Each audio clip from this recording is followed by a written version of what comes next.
Bem, boa tarde. Queria parabenizar novamente a comissão que veio organizando, reforçar o que o Daniel falou logo ao início, né? Tanto o agradecimento para o departamento, mas também reforçar a fala da Rosana ontem aqui, que foi, acho que representou muito nosso envolvimento, nosso momento com a prática do estudo. Cheguei em casa, acabei resgatando um pouco de algumas leituras que foram citadas na fala de Rosana. Agradecer também, dizer que estamos sendo privilegiados de poder estar aqui com vocês. As pesquisas, de uma certa forma, cada uma do seu jeito de cumprir um curso. Eu chego aqui não trazendo minha reflexão da dissertação, que eu apresentei no início do ano, esqueci de me apresentar, meu nome é Rodrigo. Eu vou estar falando sobre... O nome que eu dei para a comunicação se chama Ser das Imagens e... Deixa eu me arranjar aqui. Enfim. E ao mesmo tempo também provavelmente não vai ser o corpo que vai estar sendo mais extensamente trabalhado na minha tese. Eu acabei meio que me aproveitando aqui dessa oportunidade de estar tentando encontrar novas ressonâncias dentro do corpo maior que são os meus interesses. Teve uma passagem no livro do Gonçalo Tavares, citado ontem aqui, no caso, breves notas sobre as ligações, e que tem a ver com o que eu gostaria de falar, pelo menos dispara em proximidade. Olhar para as coisas é recuperar nelas o que era nosso. Cada olhar é individual do início ao fim. Só vê o que lhe pertence, só olha para aquilo que somos, como se o olhar individual humano estivesse sempre frente ao espelho. Enfim, a superfície temática que eu gostaria de estar manejando aqui gira em torno das imagens, e é um campo vastamente percorrido e explorado, e eu ao mesmo tempo não tenho muito fôlego sobre todas essas discussões que já estão mapeadas em torno de uma visibilidade e das significações que a gente pode estar envolvendo e tentando percorrer esse tema. Então, pensando sobre as imagens, tentando encontrar pontos em que tivessem essas ressonâncias e que eu pudesse me ver nesse tema, a primeira coisa óbvia assim, que me veio à cabeça é que a gente estabelece um amplo arco temporal, uma dinâmica desconfiada com as imagens, essa condição ambígua e ambivalente desperta nas mais variadas épocas, com diferentes intensidades, mixagens e manifestações, traços dessa desconfiança que a gente tem, e pensando sobre indícios que pudessem municiar tanto a minha discussão, que vai tentar dar uma atualizada nesse corpo, e ao mesmo tempo trazer essas dinâmicas ancestrais, me veio essa ideia das dinâmicas com as nossas próprias imagens especulares, cair novamente no espelho, esse artefato emblemático e tal, e que, enfim, acabei percorrendo esse caminho muito também porque eu me esbarrei com alguns textos que meio que me arrebataram, fui um pouco negligente nesse sentido e me deixei tomar por essas paixões, e no caso muito pelo Rancière também, mas também por algumas questões que eu encontrei nos textos do Agamben, eu resolvi estar falando disso, mas ao mesmo tempo, novamente trazendo a fala da Rosana e também da Joana, quando ela falou sobre o tempo, a gente assim, não deu para fazer mais por falta de tempo, inclusive, o assunto não decantou tanto, então eu também não quis fazer um texto breve resenhista, ao mesmo tempo estou aqui, mais do que inventariar amostras do que eu gostaria de estar dizendo, tentando inventar, se possível, modos de dizer sobre isso que eu gostaria muito de dizer, mas não sei muito bem o que. Vou pegar uma palhinha aqui. Tem uma frase do Agamben muito interessante que fala exatamente sobre o espelho. Esse texto que eu estou me referindo é o Ser Especial, e o início do texto fala exatamente sobre essa relação do homem antigo com as imagens que eram projetadas no espelho, como os filósofos medievais se relacionavam e começavam a se intrigar, se perguntar sobre essas imagens. Pois o espelho é o lugar em que descobrimos que temos uma imagem e, ao mesmo tempo, que ela pode ser separada de nós, que a nossa espécie ou imago não nos pertence. Fecha. Tal experiência a partir da qual todos podiam reconhecer-se dando-se a ver e também habitando um outro corpo, nos acenou não só para a possibilidade de nos projetar em diferentes andamentos com o mundo, já que nossas estampas estão se projetando em outros corpos, em diferentes intervalos, ocupando diferentes espaços e construindo diferentes formas de estar e se relacionar com o mundo, mas também principalmente pela possibilidade de passarmos a outros estados, porque afinal de contas não demorou muito para que as pessoas percebessem que essas imagens, óbvio, não eram substâncias. Esse é o início, é a origem da questão toda, como pode um corpo ocupar outro corpo, né? E óbvio, não são substâncias, mas sim acidentes. As imagens são sempre geradas em face de um agora, efeitos de um agora. E, de uma certa forma, o que é interessante no espelho é que, além de todas as questões que a gente pode estar entrelaçando, o que me interessou em especial nesse recorte é que o espelho se oferece como um corpo que recebe o mundo, ao mesmo tempo dá ao mundo esse reflexo devolvido, que, né, senão ele próprio transformado em outro, e ao mesmo tempo gira essa questão da gente poder estar nos dando a ver, passando de um outro estado, de um outro estado que não de substância, mas acidentes, estampas ao mesmo tempo estranhas e familiares, né? Difícil pensar a imagem de uma outra forma que não é essa. Então, de uma certa forma, constantemente sendo gerada, tal condição é especial no que, ao deixarmos de nos fazer presentes enquanto substância, vamos progressivamente nos tornando corpos em espécie. Mas também pela etimologia do termo especial, poderíamos ser especiosos nesse sentido, já que corpos aparentes, belos, mas também falsos, deslocados. No que nos tornamos imagens, estampamos a aparência dessa imagem, que não coincide exatamente com nossa substância, pois já não está em nós, mas em circulação expositiva, podemos até mesmo vê-la tornando-se valor e sendo barganhada em espécie. Isso não foi muito legal, foi mais uma brincadeira. Mas, de qualquer forma, é preciso ressaltar essa capacidade incrível das imagens de adotar significados adicionais, e, óbvio, são muitas as legendas com a imagem, e também são muitas as visibilidades com a mesma proposição, a mesma legenda. Tem uma frase do Rancière aqui interessante, que ensina isso, óbvio, né? Todos nós sabemos. A imagem não é uma exclusividade do visível. E, ao mesmo tempo, essa relação quase indiscernível e misturada também, já que as palavras, muitas vezes, nos dão a ver o que muitas vezes não está explícito. Ao olhar e também as imagens nos ensinam a ler de uma certa forma. Eu fiquei meio tomado por essa vontade de estar começando a disparar essa discussão e trazer ela depois para o grande escopo que eu já vinha trabalhando, que é um ato de leitura em torno do contemporâneo e também do qual eu saí com uma ideia específica, mas também ampliada, não apenas pejorativa, de amadorismo.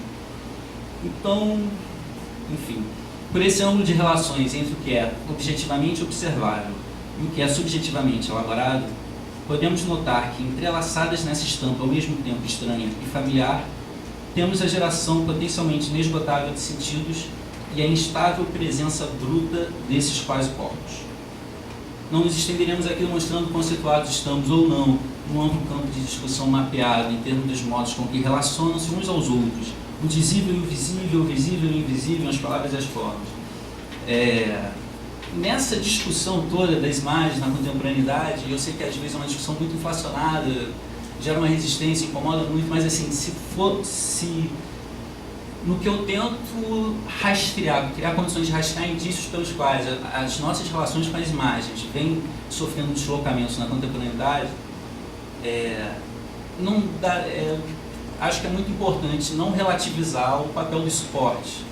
Eu sei que é muito inflacionado, às vezes é muito vinculado de uma forma que parece esquecer que as marcas da interatividade, da convergência já nos acompanham há muito tempo, mas de uma certa forma até parece que fiquei pensando numa possibilidade de aproximar um pouco o corpo do espelho e um pouco dessas funções desses corpos, porque esses corpos também se abrem ao mundo para dar ele a ver, nós também nos damos a ver, habitamos esses espaços e neles viramos imagem, mudamos de estado. Então eu fiquei meio que rondando essas questões, na verdade, num certo sentido é extremamente frustrante, porque eu não trago nenhum corpo, não é uma leitura muito estruturada, é mais uma carta de intenções, das melhores intenções possíveis, e de coisas que eu gostaria de estar tateando e, se possível, também deslocando. Nesse sentido dos suportes, o campo do design, que eu já vim meio que explorando como campo de produção, que encena essas questões do amadorismo que eu fui falando na dissertação de mestrado, é muito interessante para mim, não deixa de ser emblemático que o Rancière também tenha se dedicado um pouquinho sobre isso. Infelizmente eu não trouxe nada sobre esse texto, Mas, de qualquer forma, esses artefatos que nos facilitam, que parecem, de uma certa forma, queimar etapas também, como eu estava dizendo aqui, no que estampam em sua superfície uma abertura de mundo, ao mesmo tempo nos abre esse canal para nos darmos a ver de acordo com a nossa intenção, óbvio, né? Isso é fundamental. De qualquer forma, o corpo complexo de relações em torno da imagem demarca um registro comum no qual estamos todos imersos e envoltos. Nunca antes tão atreladas à vida pública, seria convidativo enunciarmos tais questões, frisando que na contemporaneidade a imageria, que é o termo que eu busquei lá no Rancière, em torno de toda a produção e circulação de imagens, sem distinguir imagem de arte, sem distinguir nada, a imageria renovaria significativamente as possibilidades políticas, abrindo espaço para outras alternativas e forças potentes, além de fomentar inovadoras estratégias afirmativas para com a vida vivida. Por enquanto, nos interessa apenas assinalar que, assim como experimentamos a imagem e o seu trânsito por registros em interação, também nos experienciamos pelos modos como nos damos a ver. Nelas transicionalizamos como seres especiais, exercemos nossa visibilidade, circulando nossa aparência e também assumindo diferentes formas de ser e construir relações com o mundo. Ser de geração, criada e retomada a cada instante novamente, a imagem não existe por si, mas em outra coisa. Isso é uma citação, desculpa, desse texto do Agamben, o Ser Especial. Agora eu vou praticamente, ao longo desse parágrafo, só citar esse texto. Para Agamben, nosso imago não se encontra no espelho como em um lugar, mas como em um sujeito. Isso porque estar em um sujeito é, para os filósofos medievais, o modo de ser do que é insubstancial. Nesse caso, quem está em um sujeito tem a forma de uma espécie, de um uso, de um gesto. Nunca é uma coisa, mas sempre apenas uma espécie de coisa. Logo, também por extensão, as imagens não são corpos, mas quase corpos, acidentes não são substâncias. Logo, o ser das imagens, que é um ser especial, continua o autor, não tem lugar próprio, mas acontece a um sujeito e está nele como um hábitos ou modo de ser, assim como a imagem está no espelho. Esse conjunto de considerações alimenta uma vontade muito grande minha de fazer um cruzamento com um outro repertório que, novamente, eu tenho que assumir. Eu estou querendo ganhar fôlego, não estou muito com uma musculatura muito grande como dele, mas de qualquer forma essa ideia de que pelas imagens a gente pode habitar, nos dar a ver e assumir diferentes perspectivas, circular em diferentes estados, me interessa em especial para aproximar da amplitude de compreensão em torno do pensamento ameríndio que vem sendo articulado pelo Ribeiro de Castro. Não trouxe também nenhuma citação muito ampla sobre Viveiros, mas de qualquer forma tem uma coisa que me parece interessante, além dessas que eu venho mencionando brevemente, que é o fato de que em ambos os casos me parece assim que interior e identidade eles estão subordinados a essa exterioridade, essa questão das partes que se encostam também, e a diferença, óbvio. Nesse caso, o eixo relacional e em andamento, que é um conceito é uma ideia pelo qual eu sintetizei a minha reflexão em torno do eixo das relações temporais, em torno do que seria contemporâneo, afinal de contas, senão a produção de um tempo presente dos corpos, estar em andamento de uma forma ampla e variada com o mundo, prevalece exatamente sobre esse estado fixo e arraigado. Acho que agora não lembro se foi Gustavo Joana, e que, enfim, de fato, a imagem está sempre sendo estampada aí naquele instante, fixada, mas também para já imediatamente ganhar outros contornos ou outros circuitos, ela está em andamento. E nesse sentido, não deixa de ser interessante para mim assinalar que, estando a imagem tão amplamente presente, tanto em circuitos e práticas de uma moral na intimidade alheia, de uma política de controle dos outros, essa aproximação com a obra do Viveiros, a partir desses textos do Agamben, me parece uma oportunidade privilegiada para inserir essa discussão das imagens num conjunto de discursos que se relacionam com uma ideia de economia simbólica da alteridade. Engraçado, eu acho que eu já acabei a grosso modo, né? Mas, de uma certa forma, os textos do Agamben, assim, de uma certa forma, no Profanações, que vão do percurso do ser especial, esses três títulos, desses três capítulos que são conectados, de uma certa forma me parece interessante para traçar um caminho que está mais ou menos entrevisto aqui e se relaciona com também questões que me interessam, em particular a necessidade de alguma forma a gente estar discutindo questões relacionadas à autoria, mesmo que a gente não tenha que estar falando desse termo, maldito, fasado, demorê, e o ser especial, e depois vem o autor como gesto e também até esqueci. Sim, o ser especial, o autor como gesto e o elogio à profanação. Esses três textos, de uma certa forma, é mais, como eu disse, uma carta de intenções. Estou compartilhando aqui coisas que têm me mobilizado e que eu acho que eu vou percorrer para pensar algumas questões relacionadas ao circuito de circulação midiático. Me interessa, em especial, pensar a contemporaneidade também pela circulação massiva de tudo que é produzido e compartilhado. E de uma certa forma, nessas, já que tanto nos fazemos imagem, já que tanto ocupamos esses corpos para interferir, compartilhar, tomar posse, habitar, essas tendências anarquistas que de uma certa forma aparecem na contemporaneidade, me parece um caminho privilegiado para dar continuidade a essas ideias que de uma certa coisas aqui de uma forma um pouco confusa e tal, mas de uma certa forma minha carta de intenções aqui, jogando um pouco com a ideia de letras expandidas também, eu não quis fazer uma grande resenha, só apresentar o percurso de um pensamento ali que está em andamento, erraticamente, como ele gosta de falar de mim, e de uma certa forma fazer um ato de leitura em torno de questões que me interessam e que giram em torno da contemporaneidade. Obrigado.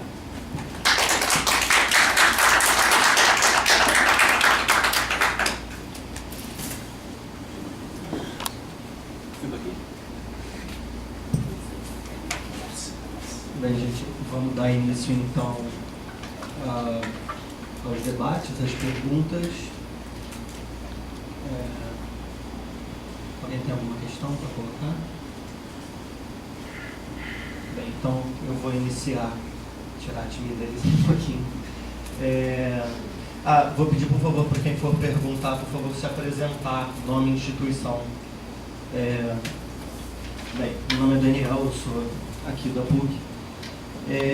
Na verdade, assim, eu quero fazer uma pergunta que eu acho que pela proximidade de temas das três conferências, eu quero deixar livre para que vocês falem um pouco, né? Caso alguém ache que tem algo para falar em cima dessa questão. Tanto a fotografia, quanto o espelho, quanto a memória são reconhecidos assim, ortodoxamente, digamos, como formas de representar o real ou formas, né, verdadeiras, mais no caso da memória, colocando, né, aquilo, isso é verdade, eu lembro, né, a questão do testemunho.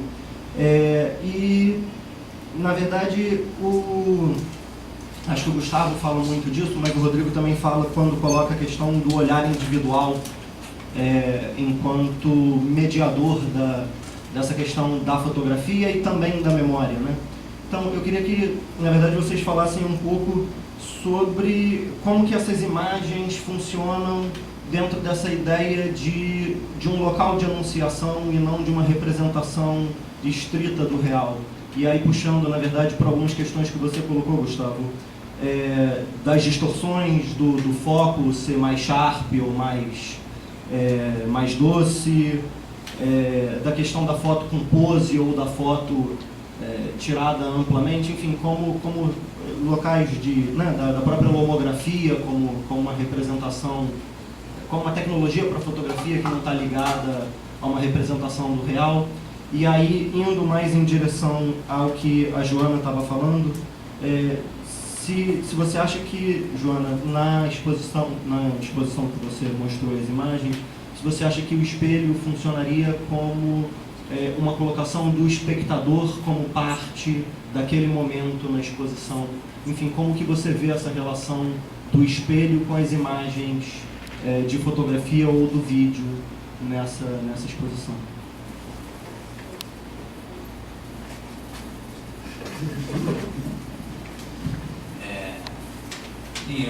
Tem uma coisa curiosa, né, em relação à memória, né, porque Foi muito bem citada a frase do Ali, né? Assim, a memória como uma ilha de edição.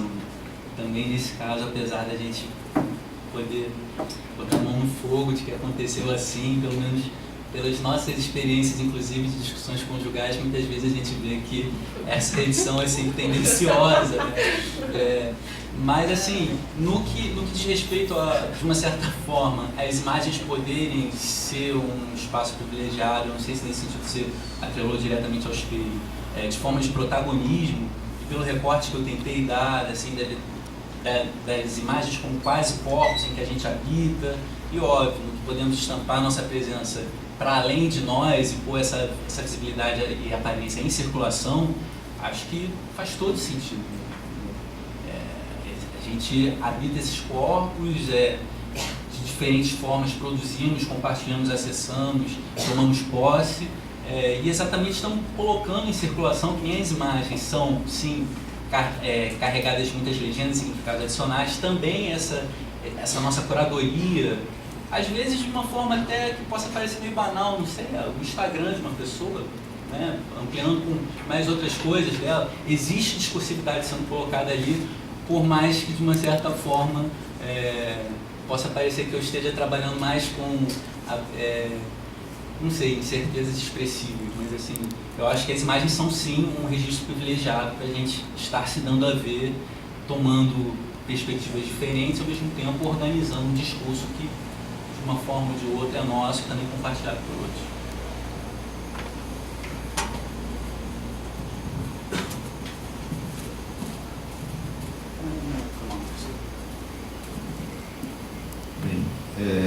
Eu fico pensando muita coisa enquanto as pessoas fazem as perguntas aí, geralmente me perco um pouco na resposta.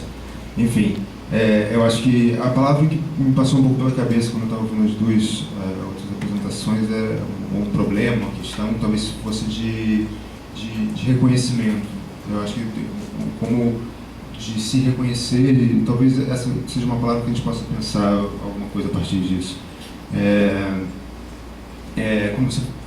Sobre a questão da memória e no caso da imagem fotográfica, essa relação que me atrai muito, o que eu busquei, eu acho que nesses dois autores, a essa presença dessa falta, justamente de uma falta de reconhecimento. Na imagem que eu citei do livro livro Austerlitz, o personagem Jack Austerlitz, que não se reconhece na imagem fotográfica, ou seja, uma imagem pertenceria a esse personagem, claro, aí já a questão se complexifica porque é uma personagem de ficção, mas a imagem fotográfica enquanto registro que atado real é a imagem que o personagem afirma através das palavras do narrador, essa falta de reconhecimento, essa falta de essa inscrição, esse tem trabalhado sempre com a noção de índice, essa marca que tem, seria do corpo dele, que talvez ele reconheça algum traço, ele fala sobre isso, esse reconhecimento de algum traço, ele não se reconhece ali.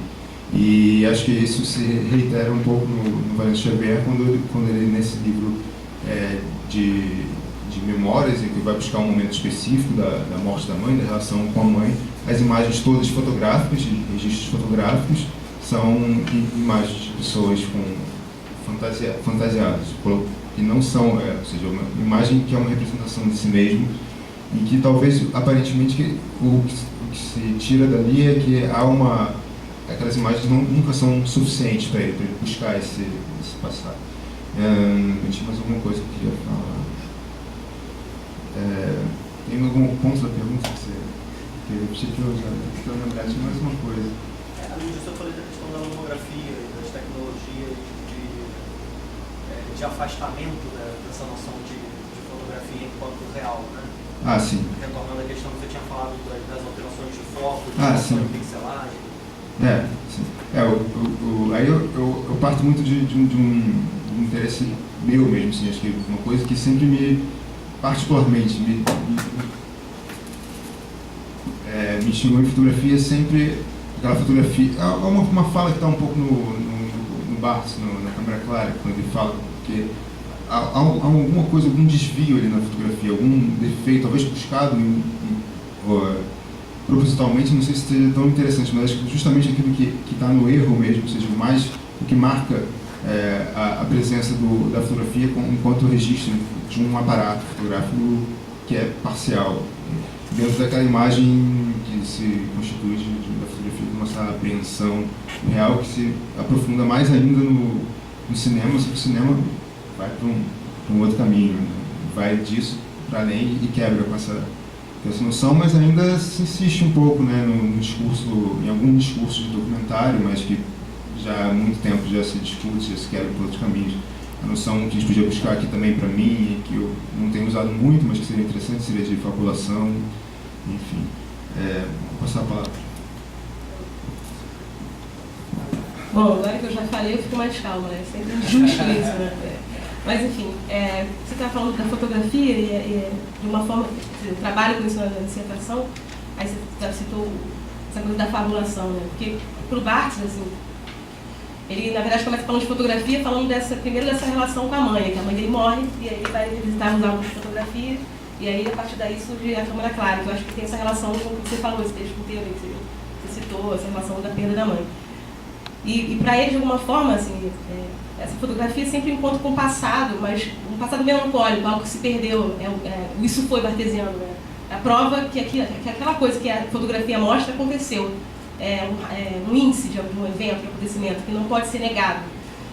E aí você estava falando essa coisa de fabulação, que eu encontrei num texto que eu li, já tem mais ou menos recente, que é do Didi Huberman, que tenta deslocar esse interesse da fotografia para um passado, mas pensar a fotografia como uma produtora de futuros, porque não interessa muito, a gente sabe que aquilo foi, mas o que interessa para o Didi Huberman é pensar como aquilo foi. E esse como aquilo foi, aquele acontecimento, que é a fotografia da prova, nunca mais vai poder ser alcançado, né? Mas o Didi Huberman vê isso como uma potência, que você permite fabular. Né? Eu vejo uma foto de uma menina, mas eu não sei seu nome, não sei onde ela habitava, não sei o que ela fazia. E essa perda parece que o Barthes chora, né? Essa imagem da mãe que é perdida, ele vê como uma possibilidade de criação, de fabulação, de criar novos futuros, novos presentes. Pode quer falar? Só completar, eu acho que o próprio Barthes, de certa forma,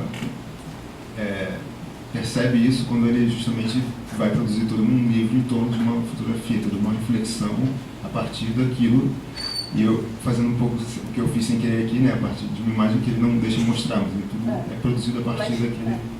Mas é sempre um discurso de falta, né, talvez. Essa coisa da falta, dessa... sim, claro, na produção ali. Ele produz uma coisa a partir daquilo. Aí que eu mostrei ali, meio que como saiu meio bagunçado, mas o quadro do Velázquez, que para mim, acho que não só para mim, mas como ele tem essa fortuna crítica, talvez como a obra, a primeira obra que se abre para o espaço do mundo, né? Quando esse espectador, que você estava falando dos espelhos, ele é evocado, quando ele participa da obra, né? Não sei se dá para... Tem como voltar aí, só para... Acho que é a última foto da... Leila, né? Não. Deixa eu ver. Tá na página. Tá na página. Pode ver. Felicidade? Isso. Essa... 13.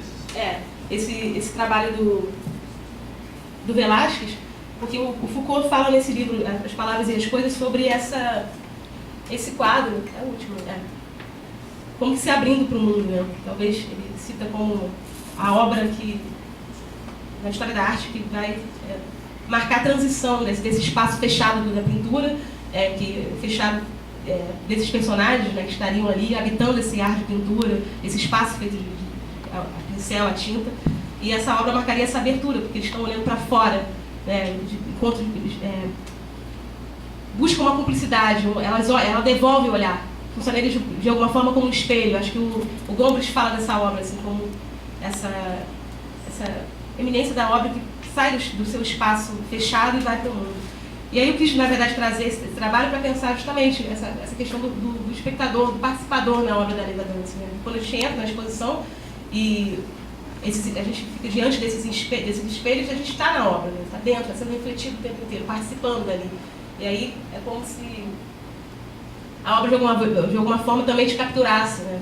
Operasse essa coisa inversa, não só a gente ver e capturar ela, mas ela poder suspender a gente do nosso próprio tempo, do nosso próprio espaço, a gente habitar esse espaço da obra como um personagem deles, né? Como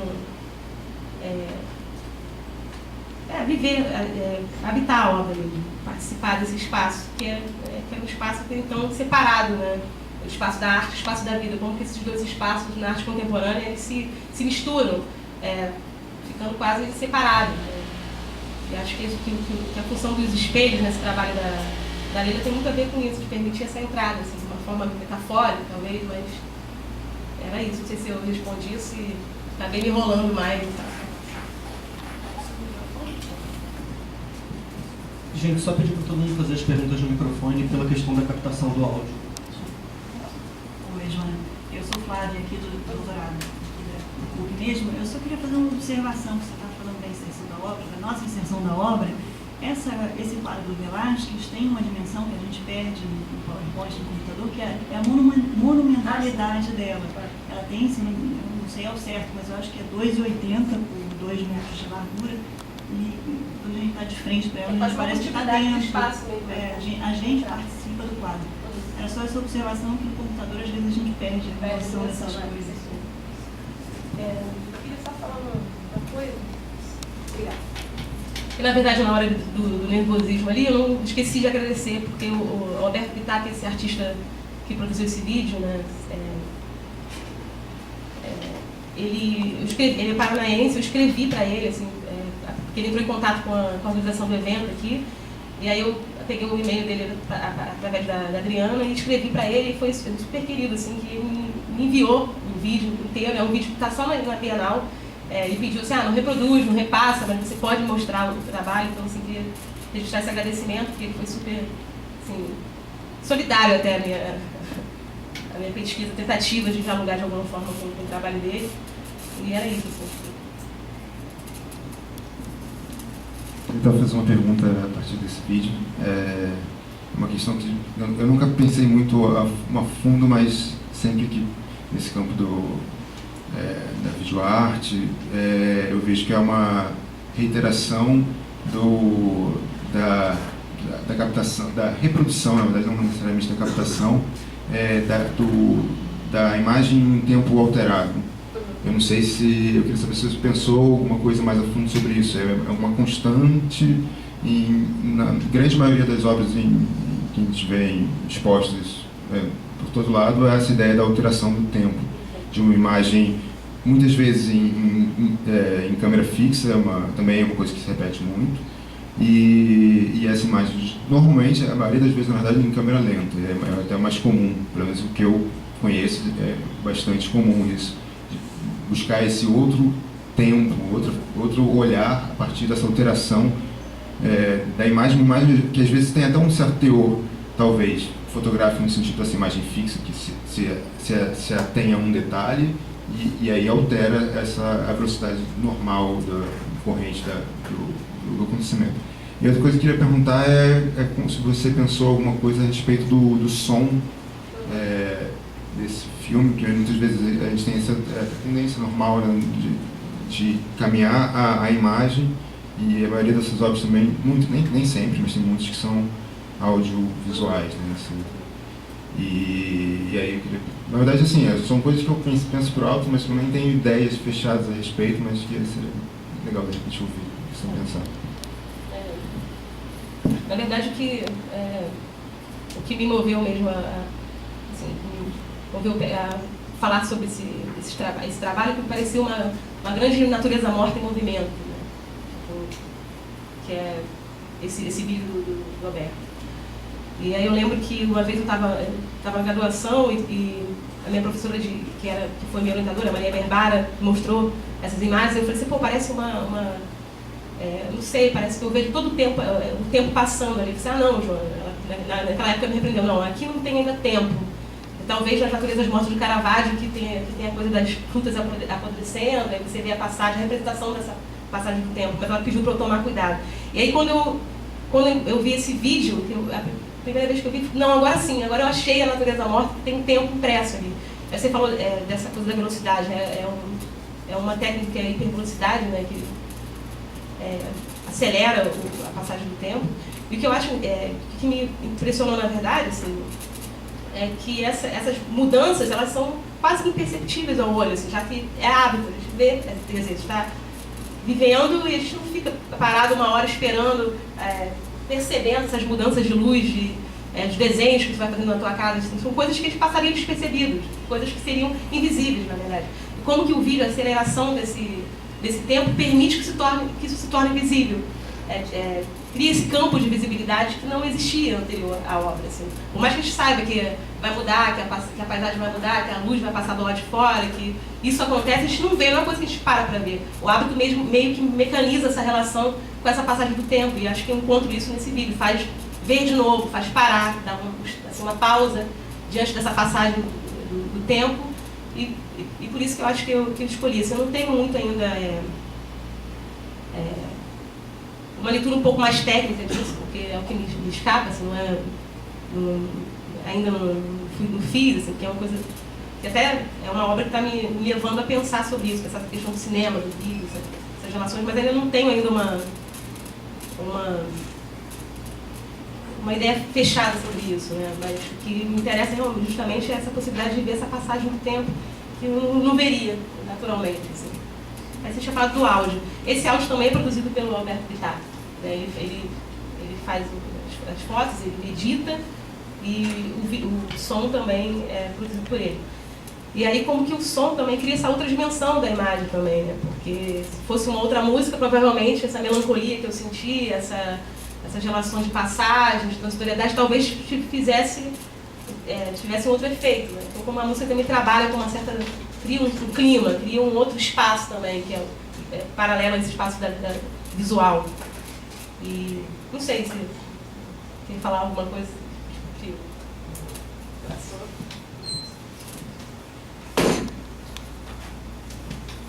Gente, por uma questão de horário, eu vou ter que encerrar as discussões. Agradeço aos conferencistas, tanto pelos debates quanto pelas conferências apresentadas.